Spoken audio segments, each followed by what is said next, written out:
What are some of the components of a successful spiritual practice?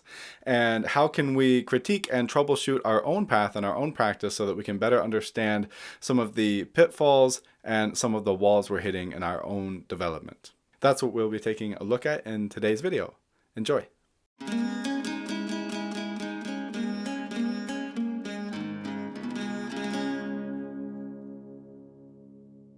Many practitioners, especially after the first few years on a particular spiritual path or following a particular method, hit walls in their practice. It's a very common experience. And a lot of times I've found over the years of talking with other practitioners, and both to my own students as well as to just companions of mine on the spiritual path from different traditions, I found that a lot of people don't quite feel like they're able to properly troubleshoot their own spiritual path and their own spiritual progress, which I feel in today's environment of huge super gurus where it's very difficult to have a personal mentor sometimes, this is actually becoming a more and more important skill, even a necessary skill for many practitioners to have. You have to be able to reflect on your own path, to, in a way, criticize it, critique it properly, break it apart, and see, kind of look inside of it and see where might there be room for improvement. Why have you hit a wall? There is always a reason why your progress has come to a standstill. There is always a reason for spiritual dryness, for hitting a wall, for feeling like all of a sudden, no matter how much effort you put in, you're not getting anything back. And in today's episode, we're going to be trying to understand this and figure out what can we do about it. Generally, I find that there are 4 things we really need to consider when we are looking at our own path. The first is tradition, lineage. Do you have a historical basis for your belief, for your faith in the particular practices and methods you are using? Are you part of a living lineage with a history of masters who have achieved success on the spiritual path using the techniques you are using? I'm not here speaking about book learning. I'm not talking about things you learned online.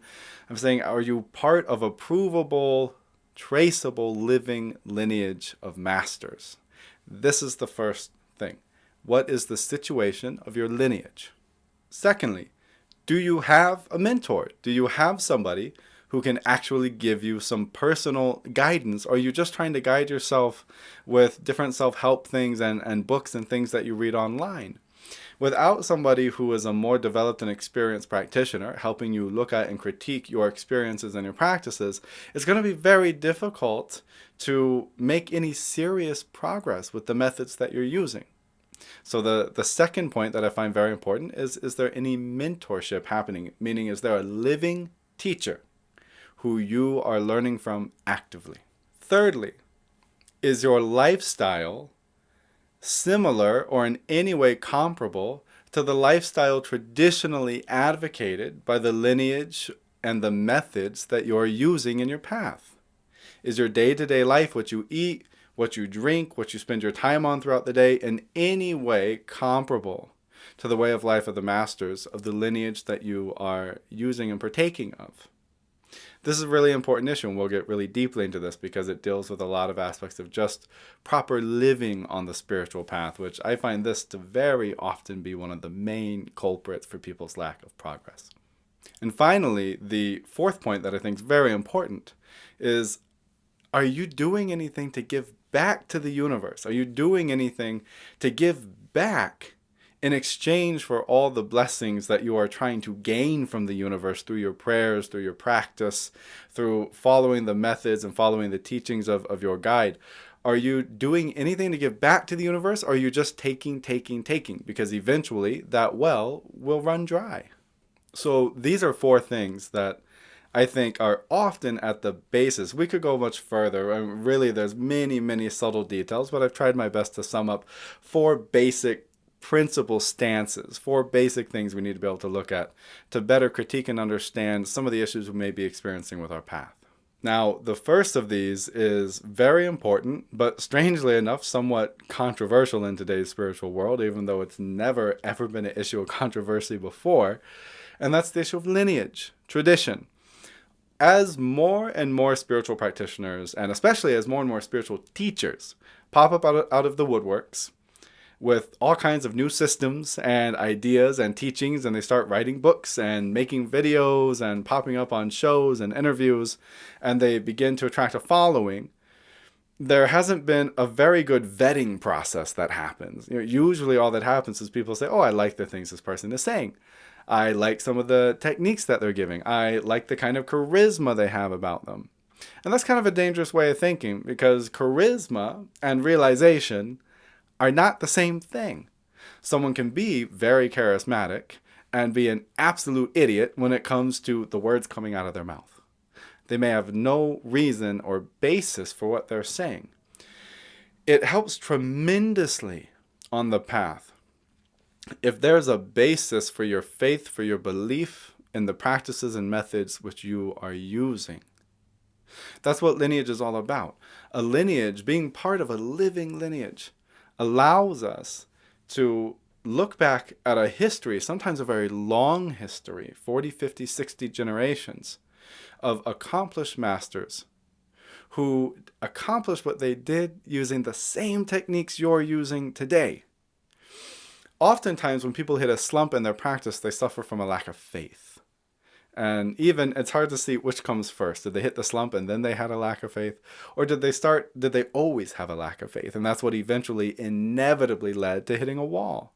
Because if you don't possess deep faith in the path and the methods that you're using, you're going to eventually run out of motivation. You're going to run out of your why. You don't have a good why. You don't have a good basis for your belief in the practice.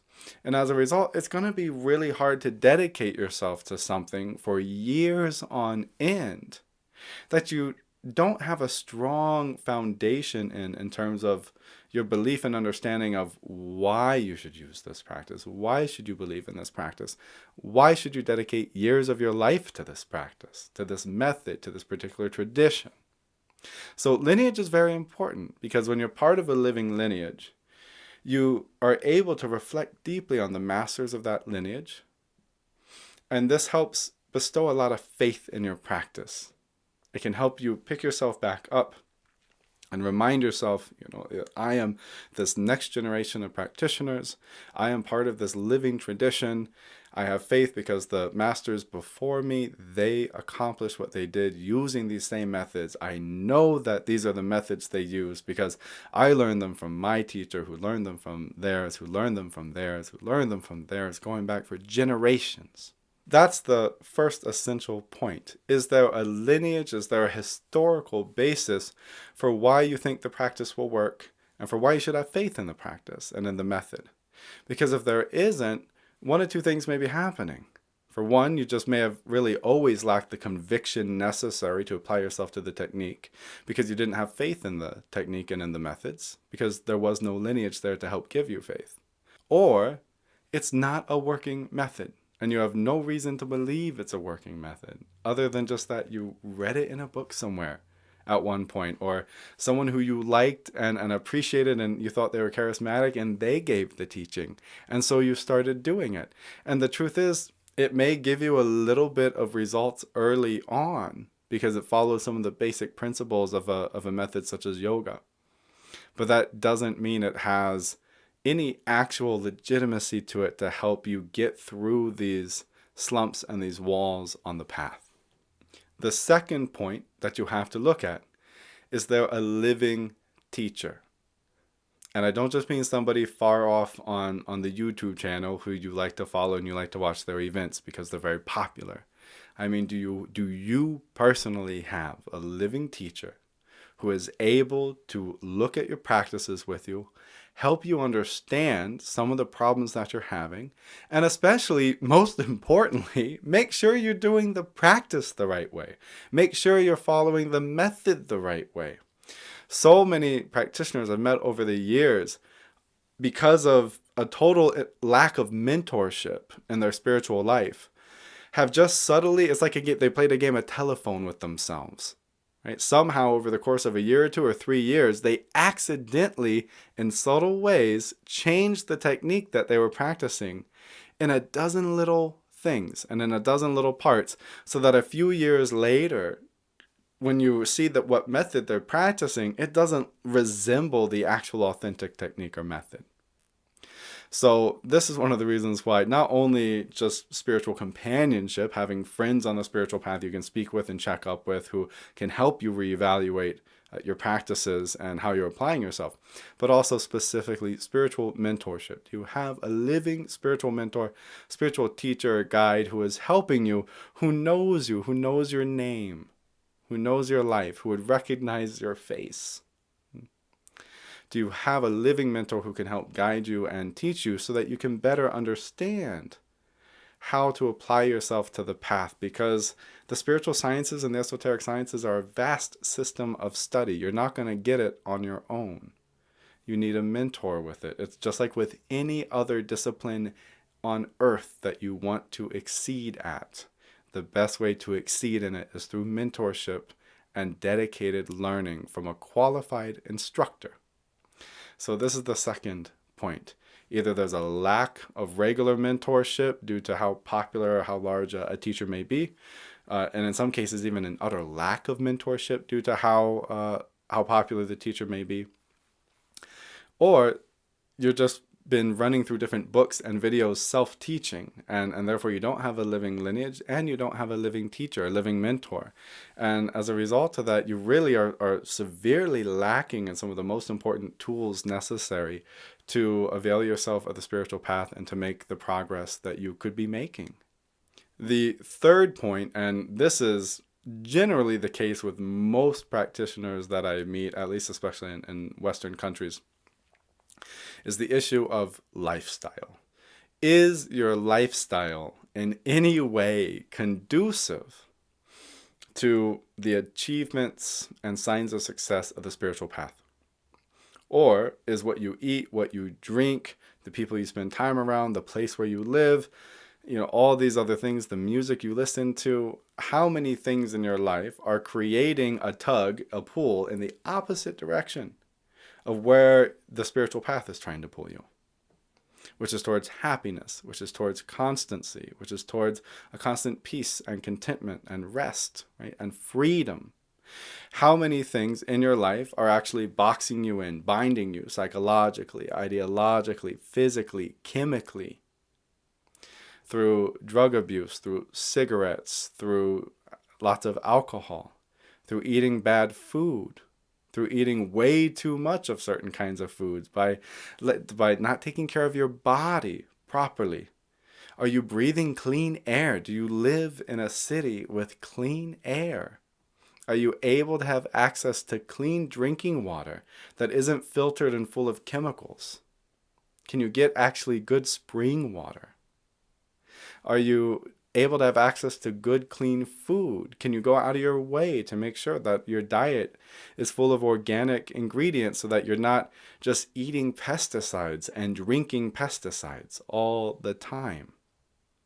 Are you taking good care of your endocrine system through not only diet and proper fats and everything in your daily life, but also making sure that your hormone levels are healthy? Are you making sure that you're getting the right amount of sleep?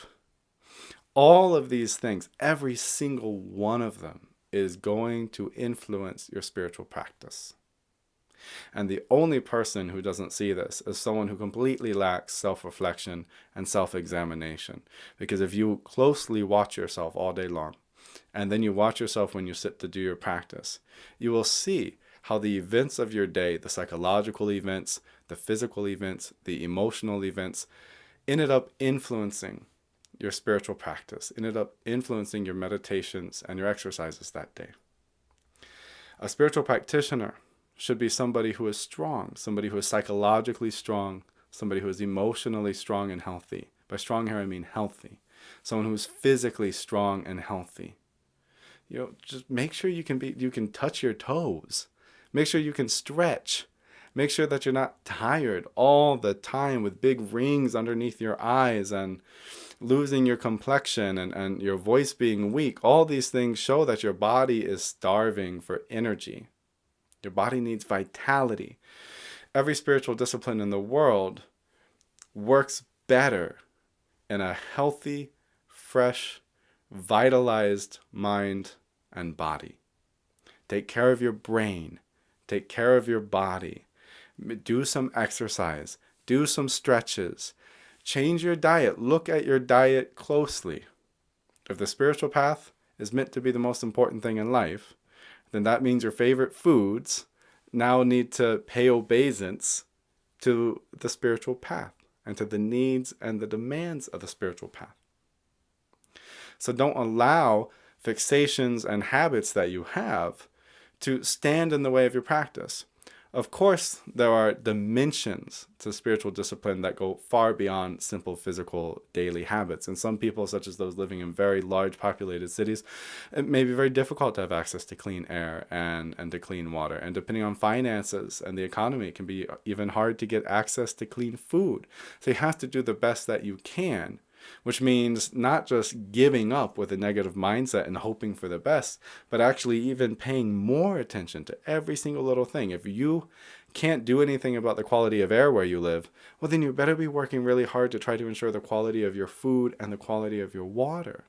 The spiritual path is meant to be lived. It is meant to fill, like water, every single nook and cranny of your life. It is not meant to be something that just happens on a little meditation cushion in a room somewhere for 30 minutes a day or an hour a day. It's meant to be something that fills the entire space of your life. And lifestyle is part of how we do that. We slowly, gradually conform our lifestyle to be in harmony with the principles and the goals of the path which we are practicing. The fourth point, which is something that my sheikh taught me, my Sufi sheikh, when I was learning some aspects of the Sufi tradition. And they have a very work-oriented mindset. So you're always working. When you're healthy, you do the work. When you're sick, you do the work. Spiritual work is not ever optional in any situation. That was a great piece of advice he gave me. But another really important one that actually deeply affected how I viewed spiritual development and spiritual progress is he told me that if you're not giving back in any way, if you're not giving back, if you're not helping support the poor and the needy and helping feed those who are hungry and helping your community and being a good neighbor and helping those who are in need, if you're not giving back, then really you're being selfish. You're just expecting the universe to give and give and give to you, so that you just take it all. You take all the blessings, you take the light, you take the energy, you take the spiritual openings and spiritual experiences, and you don't give anything back to people. You don't give anything back to the world that you live in. And this creates an unequalness between you and the spiritual path, between you and the universe. And it closes off this connection. And this is largely how my teacher, at least, understood a large aspect of spiritual dryness. That usually when a practitioner was experiencing spiritual dryness, it was simply because they weren't giving back at all. They were practicing every day, maybe for years, but they never went out and helped with charity. They never donated or made any attempt to regularly donate any extra money that they have.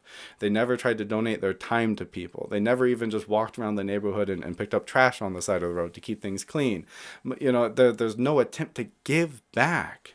And this seems, especially amongst today's spiritual practitioners, to be kind of a chronic issue. Just a bunch of selfish practitioners that are taking and taking from their teachers and taking from the universe and never giving anything back, not really contributing in meaningful ways. Right? Or at least, when they do contribute, it tends to have some kind of secondary gain or reward. Maybe they're only donating their time to help with the guru or with the teacher because they're secretly hoping they can get closer to the teacher, or they can gain some kind of rank or status around the teacher. None of that is pure. There's no virtue in any of that. That's not actually giving back. This is something that I have found time and time again becomes a deciding factor in people having a spiritual opening, having a real spiritual awakening, is when they've hit a period of dryness. I'm always asked, are you doing anything to give back? And so far, every time, it's always no. A lot of people, their first response is, oh yeah, I give back, because we all like to think of ourselves as not being selfish and as doing something for the people around us. But then when I actually ask, okay, well, write down on paper how you do. What does it actually look like? How many hours a week do you give back? then all of a sudden it becomes more difficult to pin it down because it's not just an ethereal idea. Try to actually meaningfully give back to the world and to the people around you, to your community and to those in need. A spiritual practitioner should always be a blessing for their community, should always be a blessing for the people around them, and they shouldn't take credit for the good deeds that they do. And in living that way, you'll receive blessing after blessing, and things will open up for you. So this is the fourth, and to me, one of the most important of the points as to why people hit these kind of spiritual dry spells, and why you may have hit a wall in your spiritual practice. I hope you've enjoyed today's video. It's a little bit different than the trend of some of our previous videos, not as critical of the path or different aspects of it, but just intended to be a little bit helpful. And, intellect is very good, reasoning is very good, but where it shines on the spiritual path is when we turn our reasoning and our intellect towards ourselves and deeply re-evaluate ourselves, our priorities, and things like our practice. And in order to be able to evaluate our practice properly, we need to have some criteria to evaluate it with. And I hope that this episode today was able to help some people with that and help them feel like they have a little bit of a criteria now to look at and better understand their own path.